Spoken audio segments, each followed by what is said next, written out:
Yes, people. What's going on? It's Egal Talks Football. We're back again with another win, another great performance from the Arsenal. Gabriel Jesus scores, Gabi scores, Mikel Merino scores, Ethan Nwaneri comes in, fills in for Bukayo Saka, and puts in a wonderful performance.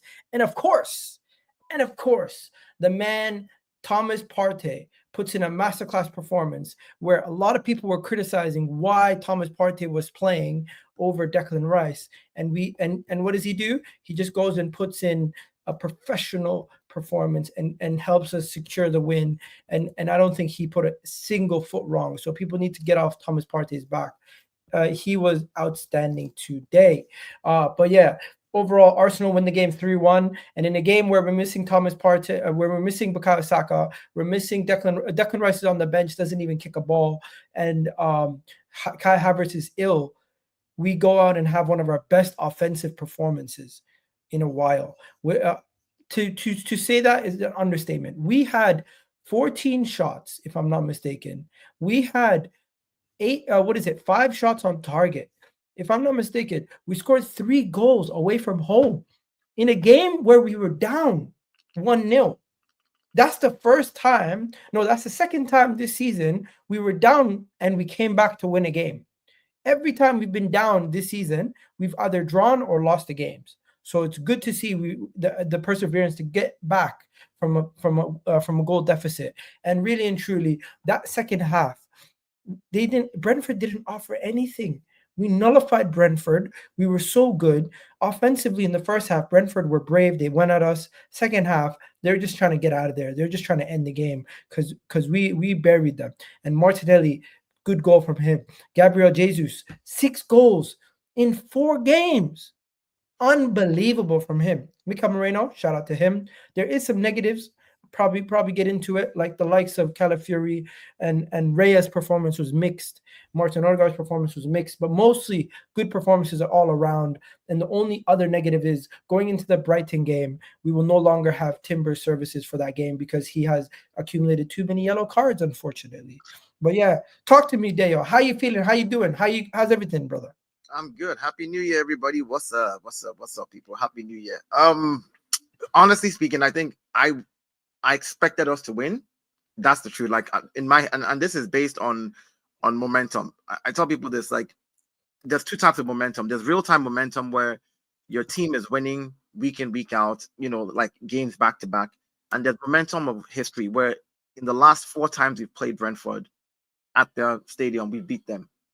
We've had 4 wins, 1 draw. I think we've only lost to them. The first time we lost to them was when they first got promoted back and they beat us at the Emirates. No, they beat us at their ground. So at their ground, we've only lost at their ground once. So there's that momentum as well for us, knowing that we always go to this ground and we get points from there. That's why in certain games, like the games, like when you see certain derbies like that happen, Manchester United City this season, there's certain momentum that teams find hard. Tottenham, and City. City finds it hard to beat Tottenham. There's that history momentum that we have with Brentford. So I expected us to win. I expected like a 1-0 and just close shop. Like that's what I was just like, just go there, score 1 goal, close shop, because I wasn't sure where the goals were going to come from, looking at the team. But then they proved me wrong today. And I think everybody did excellently well. Look, here's the thing. I'll talk about Raya's mistake in that game. Raya doesn't have that type of mistake in him consistently. We don't see him make those type of mistakes. So it's eventually it's going to happen. And when it happened in this game, he corrected it. Like when that mistake happened, he immediately corrected it. Now, if that had been a goal and we still went on to win 3-2, people would say, well, yeah, but he made that mistake. But that's not Raya regularly. We don't see Raya make such mistakes. So let me show everybody what we're talking about in case they missed it. David Raya, when we're just before we went, I think it was just before we scored, actually. Yeah, 55 seconds after this, we scored. Yeah, so just before we scored, the ball was coming to him. It slipped out of his hands. He then had to backtrack and save it from the line, which he did. And then, so he created his own problem. He rectified it. But that was and he went on to go and score from there. Yeah, that was a strong shot as well. He couldn't stop that ball, and he didn't want to punch it back to them. So that ball literally hit him trying to catch it and slipped out because it was a real power shot. We have to give credit to the player that took the shot as well. We can't make it seem like Raya just did like a blunder. Like No, but it goes down as a mistake, but his save to fix it was amazing. How did we scored our first goal that way? Thomas Partey took a shot. Their keeper did what, punched it out, and Gabriel Jesus headed the ball back in. So for me, yes, it was a mistake that he rectified. Yeah. And that is what you expect from your player and your keepers. Like your players, nobody's going to be perfect 100%. And if they make a mistake, they should not allow that mistake cost them. I'm glad he was able to save that ball. I'm glad, he was able to. I'm just glad he was able to save it, to be honest with you. Let's talk about the first two goals, Dayo, while we're here. The first two goals, Mbeumo's first. Mbeumo's goal was so tight in the short corner. I felt like in the what do you call it, in the near post, I felt like the goalkeeper should have done better. As for Jesus's goal, I think Jesus did amazing to get a head on that ball from that position, because a lot of defenders would get to that first. He really did do well to get to that ball before the attacking player, before the defender could clear it. Yeah, we have to say this about Bryan Mbeumo. He's an amazing player. Let's not do this. Like, Calafiori could have done way better than what he did, but you forget that Bryan Mbeumo is a very good player, and he used Calafiori and Gabriel as a shield, played it between both of them, between the legs, while Gabriel was supposed to be behind Calafiori. So it was hard for, if you look at the back view of that shot, it will be hard for any goalkeeper. Raya, and you're diving down, and he placed it in the bottom corner. Now you have two bodies in front of you. The ball is going between the legs. You're the goalkeeper, and it's coming to the bottom corner. If you save that, you're an amazing goalkeeper. Coming from a player like Bryan Mbeumo, if it was a different player, he may not have placed it exactly that way. It may have gone maybe further in, and the keeper could have stopped it.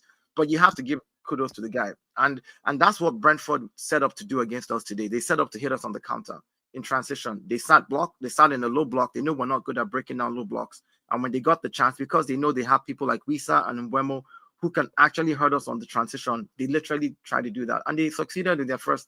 Did you take Mbeumo at Arsenal? I'll take Mbeumo right now to fill in on the right hand side while Saka is injured. I'll take an Mbeumo. I think he's a brilliant player when it comes to what he does. We saw it today. He showed it against us. It's just that their manager told them to set up deep and counter, so we didn't really see a lot of him. And so yeah, I think that's that first goal. The second goal, our equalizing goal by Gabriel Jesus. I think for me, Gabriel Jesus, Poacher's goal, he was at the right place at the right time, and he used the right part of his body. That was a reflex goal. We gotta give Gabriel Jesus a lot more credit, brother, because this is a guy who I was calling useless a couple of weeks ago, and I'm very happy that he's proving me wrong. He's proving everybody wrong. Sometimes we go too harsh on players when they're not playing well, including myself. So I'm very happy that he has scored 6 goals in 4 games. Yeah, I mean, that's he needs to step up more now. I mean, now we don't have. He got an assist today too. No, none of our goals had an assist today. No, fantasy assist. My bad. Mikel Merino's goal. Yeah, no, I don't think that's an assist. I mean, none of our goals literally had an assist. Literally, from what I saw not officially, but it's a fantasy assist. Yeah. So yeah, but he needs to do more. He needs to do more. I mean, in a game where we didn't have Kai Havertz today, we didn't have Bukayo Saka. We had Declan Rice, who there's a fitness issue with because of his broken toe that just got done back on the bench. We had basically looking at him, Leandro Trossard on the bench. You're like, okay, what are we doing today? I mean, how are we going to get through? Brentford is a difficult team. Yes, we beat them. We beat them more times than we've lost at their stadium. But still, anything can happen in football. So yeah, we did very well today. Signing next, Mikel Merino's goal. Before we talk about Ethan or anybody else, Merino's somebody who a lot of the fans are still, the jury's out on him. And for him to get a goal in a meaningful moment to help us break the deadlock and continue to push on to win the game, I'm very happy. Merino is adding input and benefiting us massively. We just need to be patient. He's gonna take time to adjust. He's gonna take time to get used to it. But to get off the new season with a goal and a big help to help win the game, I got to give him credit. I like the Merino. I like the Mikel Merino, Partey, and Odegaard, and having Nwaneri, because you need those two defensive guys because of Nwaneri, who I think is an amazing player, but is young and can be put. You saw how they shoved him off the ball a couple of times, but let's not come and disrespect Merino here. I know that people don't want to rate him, but this is the guy that against Liverpool stepped up. He crashes the box very well. We simply choose as Arsenal fans to forget the good that someone does when they have a bad run of games, or when they're played in a different position, or asked to do something else in the game, or play a different role, right? This is a player who, out of all the times that he stepped on the pitch now, he's practically somehow either been one of our better defensive players, or contributed to goals, or scored himself. So, yeah, his goal today, nice. I'll take it. They can call it a scrappy goal, call it whatever you want to call it. A goal is a goal, you know. If you're in the right place at the right time, and your reflexes tell you to do something, and it's correct, and it goes in the back of the net, beautiful. Because somebody else could have skied that ball or hit it directly at the goalkeeper from that close range, but he didn't. He was calm, cool, and he put it in the right place. And so yeah, Mikel Merino today, I think he did very well. Honestly, I think the whole team played very well today. We're gonna talk about that, but first, next, we got to talk about a certain Martinelli. Bro, I will keep it really honest. First half, I was saying to myself, Martinelli needs to learn how to take people on, and he needs to learn how to use his pace to his advantage, because he doesn't utilize his pace to his advantage enough. He has the ability to burn people on the wing, and he chooses to be nice and not drop the shoulder and just try to like go down the byline and just cross it in. Stop doing that. He needs to somebody needs to teach him how to utilize his pace, his change of direction, his start stop, and his ability to just be shifty, because he's one of the fastest players in the team, but he plays like he's slow at times. I don't see him pick up speed, take advantage of the fact that he has pace, and beat his defender 1v1 often enough.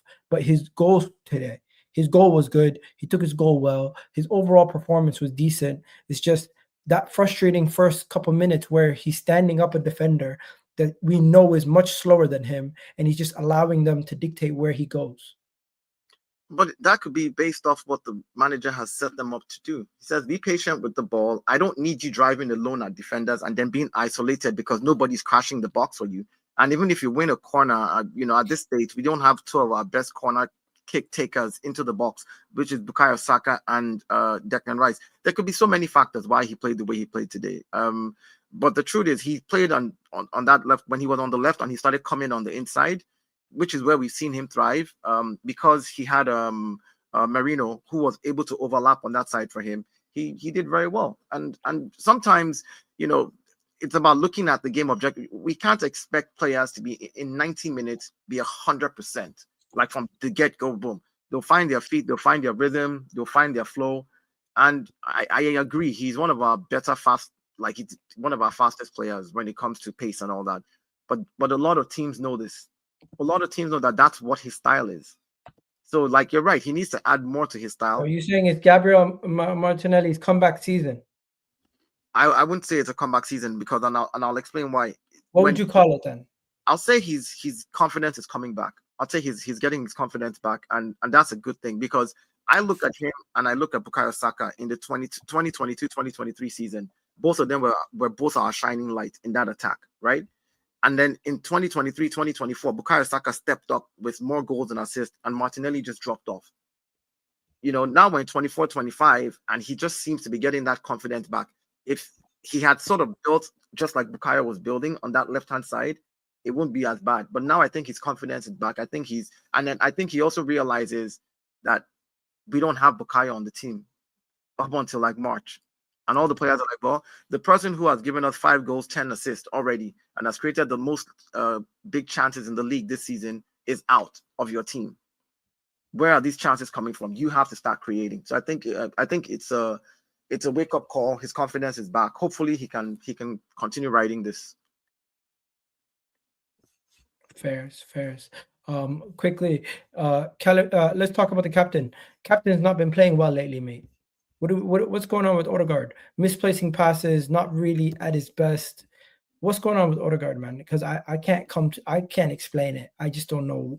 He doesn't seem to be at his best, and maybe it's a combination of things, but he's just looking very sloppy on the ball, and that's one of the things that he's the best at. I mean, to be fair, I don't think Odegaard played terribly today. I'm trying to see what game everybody was watching, because the goal that we conceded, he gave away the ball. Yeah, but players give away, but then he gave away the ball, but then Calafiori just tracked back with Mbeumo like that's his girlfriend. What is your job as a defender if we lose the ball? But are we going to blame the first pass of play on that goal? No, there was multiple passes of play before that ball went into the back of the net. So him giving away the ball, that happens. They gave away the ball many times. We had players on our team that gave away the ball that didn't result in a goal. Raya made a mistake that he saved that didn't result in a goal. So I don't think Odegaard had a horrible game. I just think that the team as a whole today did what they needed to do. We dominated. We didn't allow Brentford to breathe. I mean, he off the ball, his work rates off the ball, other things he was doing. I'm not gonna take one incident and say, okay, well, you gave away the ball and it's your fault that they scored. No, because there was multiple passes of play after he gave away the ball. You know, we had Gabriel and Calafiori just following Mbeumo, just literally just following him. And I'm like, what are you doing? Close your man down. Don't give him any breathing space. You give him breathing space, he scores. Now we want to blame it on Odegaard. Yeah, maybe he looks a little off from what we've seen and the levels he set in the past. But players have those spells of time, and I don't think he was horrible today. He did his job as the captain. He organized the midfield. He got the ball up the pitch. I can look at the individual errors and say, hey, do better. But overall, that doesn't diminish the levels that he put in today. Because Brentford did not have a chance today. Like, they didn't look like they looked dangerous whenever they had the ball coming against us. But overall, Brentford did not look like, in that midfield, like they were really doing any damage to us. So, yeah. Okay, we're gonna get on to Ethan in a second, but before we go any further, please do hit that like button, guys. We have over 80 of you guys in the chat right now. Do me a favor, please do hit that like button. It's absolutely free, it helps the channel out massively, and I need you guys to do that right now before we go any further. 17-year-old, 17 years old, Ethan Nwaneri shines for Arsenal today. How you feeling, brother? How you feeling? A 17-year-old coming on, shining, his Premier League debut. You gotta appreciate it. I mean, we've all identified that there's a player in there and a massive talent in Ethan Nwaneri. Him playing on the right, filling in for Bukayo Saka, shining the way he shined today. I enjoyed it, thoroughly enjoyed it. And now I see why they gently ease him into the team. And I think also certain circumstances happen around you and you're given a chance to go shine, and then you shine even better because, for example, I'm sure he now knows I can own this right wing up until March. That's what he's thinking to himself. So I've got to be the guy.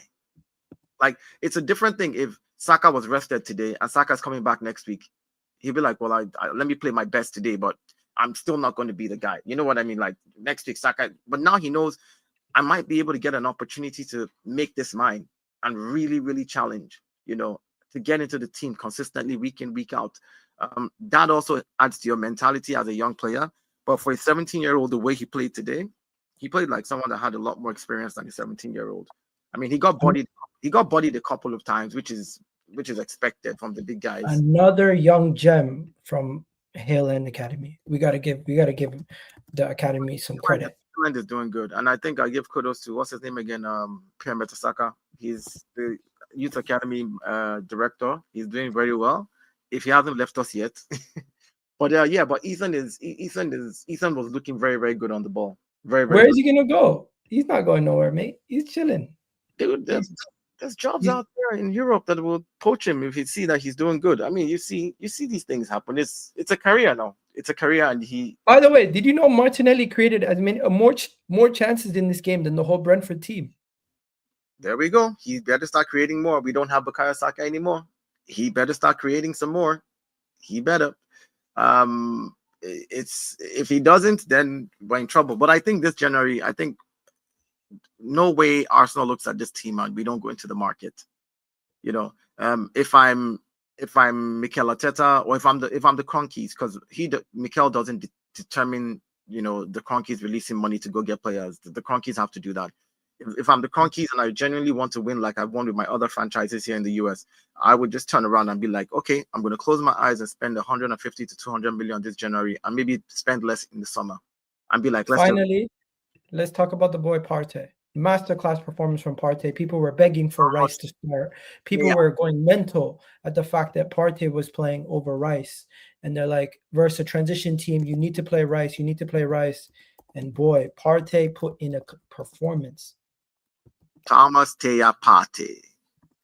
Masterclass, I would say. Thomas Teya Partey. It's a party. Hey, yeah, I'm a pick a hood. Yo, dude. Thomas Partey today looked immense. I was like, we didn't need anybody else in the midfield.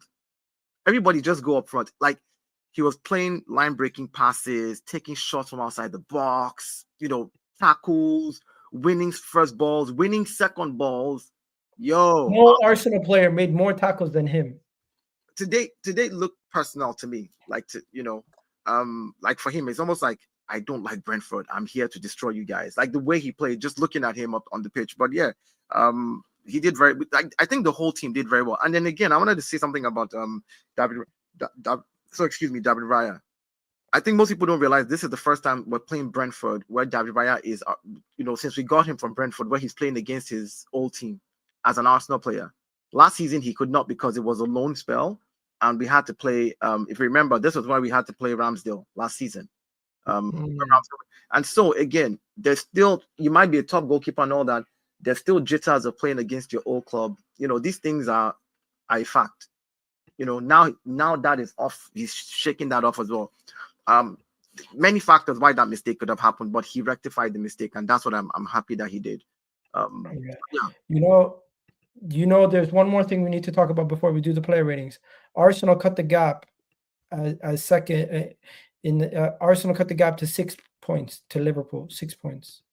Are you still looking at Liverpool, or are you just taking it game by game? Oh no, Liverpool do what they want to do. I'm just going to go game by game and make sure we win. And again, I want to remind people this. I know some people did not witness it, but I did. 1997-98, when Arsenal won their first Premiership, the first Barclays Premier League, 97-98. By January, we were 12 points behind Manchester United in 5th position. By January, we were 12 points behind. And by May, we were champions. So I'm not focused on the league. I'm just focused on having good performances every week. Because that same year, we went on to win 14 games, right? We did a madness and went on to win 14 games back to back. And we do it without Bukayo Saka, though. But that's the point. Like, Saka is a cog in the wheel. You have to look at the entire team. Because we're not Saka FC. After all, people said if you lose your best player, your team should not perform. We've performed back-to-back 2 games right now. And we've taken away points in 2 games that people thought we would not take points away without Saka. And Saka has missed 4 games this season for us earlier before his injury in total. And in those games, we went on to win. So I don't understand this. Or can we do it without Saka? I think any team that cannot find a winning way because one player is out, you just play differently. That's all you need to do against the next team. Play differently, set up differently, get your goal, park your bus if that's what you need to do, and move on. And in the next game, your job is not to entertain anybody at this point. It's to win the games and get 3 points. Your job is kind of to entertain. Look, see, if I go into the team, if my team goes on the pitch and scores scrappy goals like Arsenal did today with the second goal, and they score 4-0 scrappy goals like that, I don't care. Like at this stage, you don't have your best player. Again. You don't have your best player who's creating. You don't have, you have a couple of injuries there, here and there. You need more bodies. Like Kai Havertz was out today. Gabriel Jesus was the only person. Do you know we had only one attacker on the bench today? Leandro Trossard. Like if anything, if there was 2 injuries on our front 3, we don't have anybody else. At the end of the day, do you know who ended that game? Jorginho, a DM. Rice, a DM. Partey, a DM. Rice came on? I didn't know that. We had 3 DMs. 3 DMs ended that game. That's brother. So. Let's finish off the video by doing our player ratings. What do we give Raya? Tough to give him anything higher than a 6 today. 7.5, man. You turn that mistake around and you save it before it touches the line. Reflex just look. It didn't. Okay, you know what? 6.5. How about that? Well, I'll say 7. He's Okay, playing against. you overruled me on this one. 7. Yeah. Timber, solid performance. I give him a 7. 7.5 for Timber. Solid performance today. Yeah, I think overall 7.5. Saliba and Gabriel get 7.5s. Same thing. So both of them 7.5. Didn't really put her foot wrong. Calafiori kind of got left for dead in the second for the opening goal. It is what it is. I'll give him a 6. Average performance. Yeah, I think he had an average performance today. Thomas Partey, one of the better players on the pitch. He gets an 8. 8.5. What else can we like? The deflected shot to the first goal was from him. He's the only guy taking shots outside the box, playing line breaking passes from deep, winning. Okay, I'm gonna overrule you on this one. Mikel Merino, 6 or 7. 7. Mikel Merino gets 7. He got a goal. He was one of the better players on the pitch. He did well. One of his better performances. Martin Odegaard, poor performance. Probably one of the lower marks in the thing. I'll give him a 5.5. No, I'm giving Odegaard a 7. He did his job. He did his job as a captain. Off the ball, he pressed. He was not having his best game at all. It wasn't his best game. Plenty of times on the ball, he was shaky. Okay, so when Ethan got knocked off the ball, I should give Ethan a 5 because Ethan today, just because he got knocked off the ball. He's a winger. He created a chance. He helped us secure the win. So the captain didn't do that with all the instructions and pressing and pushing and telling people what to do. At best, I'm willing to give him a 6. Yeah, I guess so. Well, if you say so, I think that everybody in the midfield deserves a 7. Ethan gets a 7.5 though. Ethan, yeah, for what he put in today, I say 7.5. Martinelli gets an 8 also. He's up there with Partey. Beautiful goal. I still say 7. I think his confidence is up. I wouldn't say that he's okay. bad. Let's do 7.5. Yeah, Martinelli. Gabriel Jesus, I'd say 7 as well. Gabriel Jesus gets the same as Partey, 8. Yeah, I mean, great anticipation for the goal. Did really well overall. You got to give him credit. 8. I'm not going to give Declan Rice, Miles Lewis-Skelly, Leandro Trossard, or Jorginho, or even Zinchenko enough because they all came in just to kill time. Like they weren't really good. Yeah, they weren't really making any game-changing moves. Arteta, 10 out of 10. But then all the subs, I will give all the subs across the board a 6.5, and I'll tell you why. They came in and did the job that the manager wanted. What are you giving Arteta? I'll give Arteta a 9 right now. I'd say he did a good job. I think he had a masterclass. Arteta had a masterclass today. But the subs deserve to be given scores because they came in and did not falter on the 3-1 score line. They held the ball, they did what they're supposed to do, played in the right positions, and did because if they had come in and they had caused the 3-2, we would be saying something different right now. We'll be trying to say, well, Zinchenko caused that goal, he gets a 4. So if he didn't cause a goal, he should be scored as well. Finally, did you see what happened with Wesa trying to kill the clock? No yellow card. Yeah, yellow card. No yellow that. card. He's literally in the box trying to delay the restart. Yeah, they've gone easy on the restart thing. You see, some referees give it, some referees don't give it lately, and I don't know what's going on. With the fact that we had 2 second yellow sending offs for this incident this season, and it hasn't been punished to that level yet. Again, just makes me think that this is Arsenal getting targeted by the referees. I think this. No, let me put it this way. I think it was more the referees being enthusiastic about the new rule and pushing it, and then when they saw the backlash, they now kind of said, look, we need to relax on this. I don't think they targeted Arsenal like, oh, we're going out this season because it was. Why did I not see anybody else ever get that same level of? That's what I'm saying, because of the backlash of what they did to Arsenal. The minute it happened to Arsenal, Declan Rice, there was a large backlash. Everybody was kicking back at it. It happened the second time to Leandro Trossard, and there was and they were like, you know what, we need to review this thing properly. So I don't think they targeted Arsenal per se. I think that just the backlash is why they kind of simmered down a little bit on it.